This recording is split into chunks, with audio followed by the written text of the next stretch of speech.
Sometimes we have to step outside of our comfort zone to truly understand the pain of a victim's loved ones.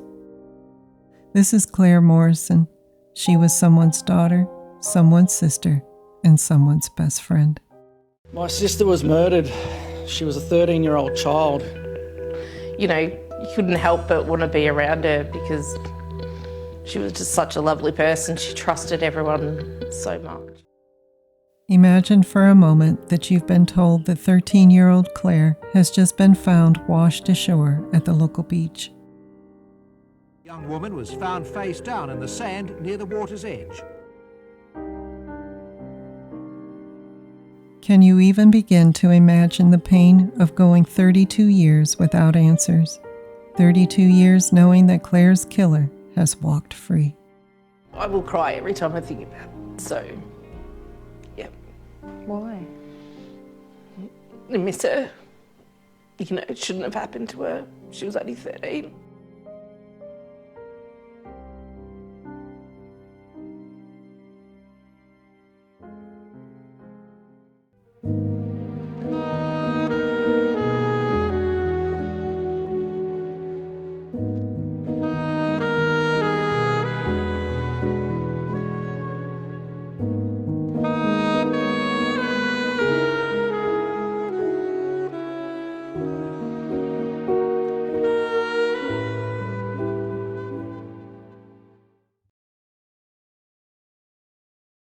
It was December 18th, 1992, just 1 week before Christmas.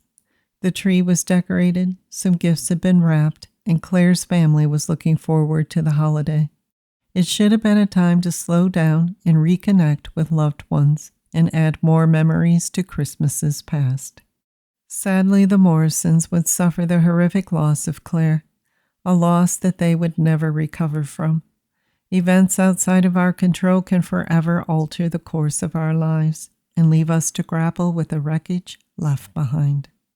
From the outside, Clare's life looked very typical to that of any 13-year-old. She lived in Nor Lane, a suburb of Geelong in Australia, with her mother Vera, older brother Kevin, and younger brother Andrew. She attended Matthew Flinders School for Girls, a school known for its academic excellence. But just before her murder, Clare began to exhibit some changes. She began to rebel. This is how Clare's brother Andrew described the last time he saw his sister on December 18th. Come home one night day and she was at the back, sitting on the bloody back doorstep smoking a cigarette at 13 years of age. I'm like, you're growing up pretty quick there, Clare, like what's going on here? Clare yearned for independence and became enamored with the street life. Her friends said that even though she smoked cigarettes and occasionally went off with other kids to sneak some alcohol, she had no serious boyfriend. Of course, the world was a different place 32 years ago, and it was common for school-age kids to hang out at the Geelong Mall or find an occasional supply of alcohol at Eastern Beach. And it's in these two places where Clare's timeline begins and ends. Authorities were able to trace Clare's movements from December 18th to the early morning hours of the 19th, using eyewitness accounts from her friends. Clare returned to Geelong after staying at friend Rebecca Berry's house in Melbourne.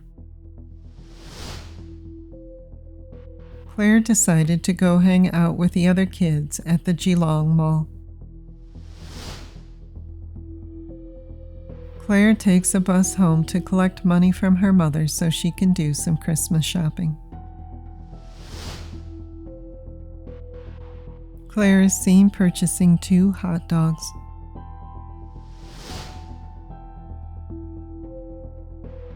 A classmate briefly spoke to Clare and said that she seemed upbeat.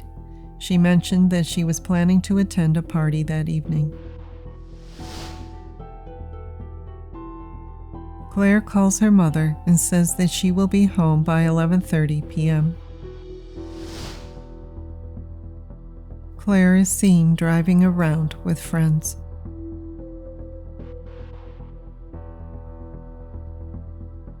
2 people reported seeing Clare walking down Little Malop Street, going towards Morrible Street, where she was meeting a friend at McDonald's. The witnesses stated that she appeared to be drunk. There were reports of a girl fitting Clare's description hitchhiking in La Trobe Terrace in Geelong.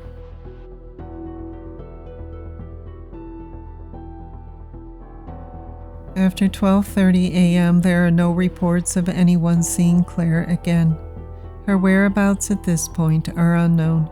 If anyone had any knowledge of what happened to Clare during those early morning hours, they have yet to come forward. It is now daybreak on December 19th, and surfers are getting ready to catch the waves at Bells Beach, which is about 20 miles from Geelong. 2 surfers from Melbourne noticed something bobbing in the shallows of the water. They were too far away to make out just exactly what the object was. Eager to find the perfect wave, the surfers decided to take their boards out. After returning to shore, the surfers are once again drawn to what's bobbing in the shallows. Upon further investigation, they discover a partially nude body floating face down and immediately call police. Once the body was confirmed to be that of Clare Morrison, a report was given concerning her injuries. The coroner stated that Clare hadn't been in the water that long. There were injuries to her throat consistent with strangulation. Other wounds were found on her face and to the back of her skull. The coroner was unable to determine if Clare had been sexually assaulted. Due to mauling by sharks, a cause of death could not be determined. 6 homicide detectives were assigned to the case, and they began an urgent hunt for Clare's killer. An extensive search of Bells Beach did not turn up additional physical evidence. Hoping to catch an early break in the case, many surfers that had been present that morning were questioned. It was common to see the surfers asleep in their cars in the Bells car park, waiting for the break of dawn to go surfing. Unfortunately, no one recalled seeing anything suspicious. No screams, no physical altercations, and no odd occurrences of any kind were reported in the early morning hours of the 19th. As hours ticked by, more and more information began to roll in. The break that police had hoped for came from a friend of Clare's. His name was Shane McLaren. The 18-year-old admitted that he spent most of the evening with Clare. He said that they were just friends that liked to smoke cigarettes together. McLaren went on to say that Clare was eager to get to a party in Grovedale.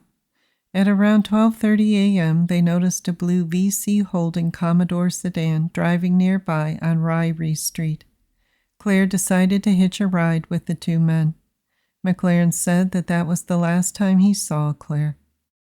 Bulletins went out to all police departments to be on the lookout for this car. The focus of law enforcement became this one and only piece of information. For almost 6 months, they searched for this phantom car. Then McLaren, an admitted drug addict, suddenly confessed that he had made the whole thing up. There was no car. McLaren stated that he was just trying to get out of trouble with police, but his attempt to mislead them backfired, and he was booked under perjury. To this day, McLaren remains the only suspect in Clare's murder. I've got to ask this, did you kill her? No, definitely not. Hell no. No way. I asked that because police named you as a suspect, so... No, definitely not. No.